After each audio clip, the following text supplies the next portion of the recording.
Hi, I'm back after a year. A lot has happened, and I normally would not touch upon this subject. However, politics really do go into mental health.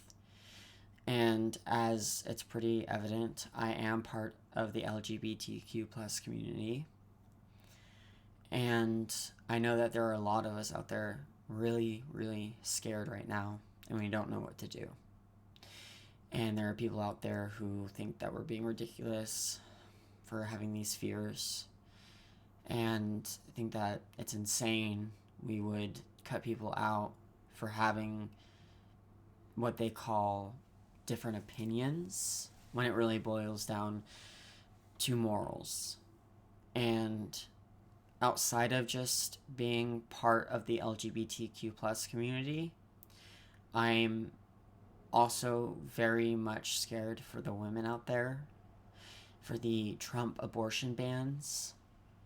I mean, not to mention the deportation plan, the way in which it seems to be implemented, and the people Trump is putting in charge. I know that it is a very, very scary time. I struggled and I almost relapsed in my alcoholism when it was announced he was going to be president. I didn't think so much that he couldn't win, but I didn't think red would take over everything. And Project 2025 isn't just a fantasy. And for people telling you, oh, you shouldn't be scared, it's all right to be scared. It's normal, it's natural, you know? The people saying not to be scared, they haven't experienced it themselves, or they just can't understand it, or they don't want to face it. Now, do I agree with cutting people out of your life because, say, they're a Trump supporter? Under certain circumstances, most definitely. But the most important thing here, as I alluded to earlier, is mental health. And I mean, the night of the election, the suicide hotline got insanely busy, and people are going around showing the extreme leftists, and there are extreme on both sides. The whole "your body, my choice" bullshit. I mean, get real. But what I want you to do, and what I hope you can do, and what I am trying to do, is to take this fear and turn it into something a little bit more tangible, a little bit more productive, and turn it into productive anger, where it makes you feel a bit more motivated. I know it feels we've lost all hope, but the only way we do lose all hope is by accepting the fact that we've lost all hope.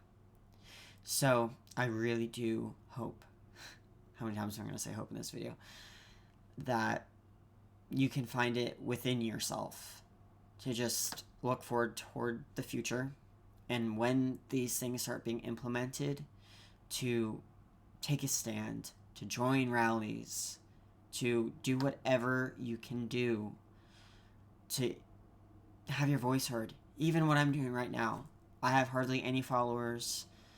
I don't care, and I'm still putting this out there because it's me saying something in one way. It's just me reminding you that you're not alone.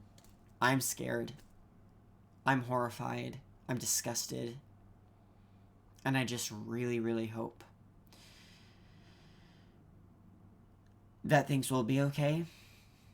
But I'm not going to be so blind as to expect them to be so. I will be coming up with more content, and there's a lot more I have to say on this subject as well as others. But for now, I just wanted to bring out this message, and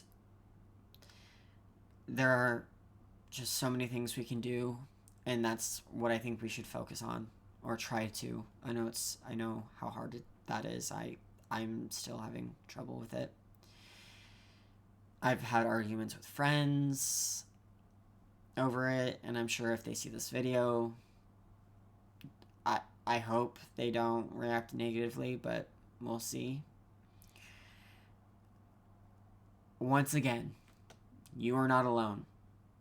Whether you are part of the LGBTQ plus community, a woman, a person of color, an immigrant, you are not alone.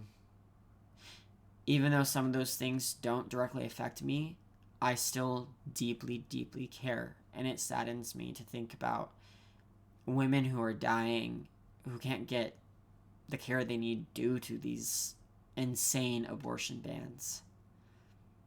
And the idea of rights being taken away from anyone is just unacceptable to me. So, I could go into how much anger I have, but I'm going to, as I said earlier, try to make it productive anger. And I hope you can do the same.